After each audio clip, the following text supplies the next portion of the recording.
talking about the Three Sisters this week. And do you have an idea what the Three Sisters are when we talk about gardening?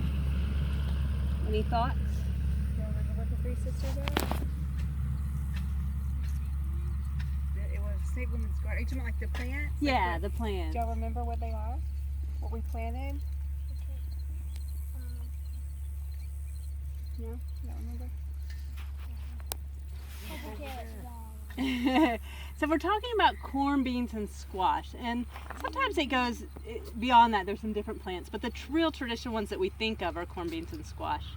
And what's kind of interesting about this in context with our garden here is it is what most people think about. If you talk about Native American garden, they think Three Sisters. But if you can see that the corn, our Three Sisters planting is over here.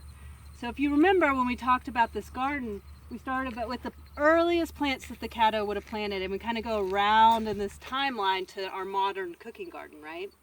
So the Caddo people were here from 750 to 1250 AD, so over 1,000 years ago, right? And it wasn't until that last 100 years that corn really became a staple, and that beans, that we think of, beans, green beans and things, would have been introduced. So this is really much later in the period of time that the people were out here than what we have over here with our goosefoot and our amaranth and our sunflowers and things that were very early things that they cultivated in their gardens.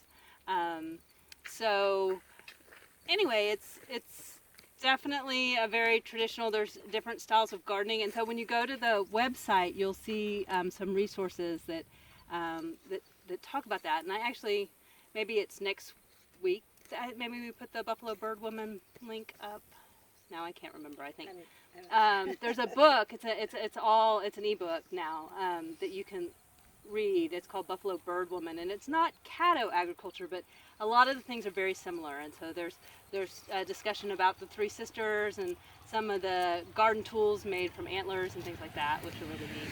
And this week there's a video from Dr. Leslie Bush, who's a paleobotanist out of Austin, who's worked with us a lot. And she kind of talks about the timeline and the differences in agricultural styles and things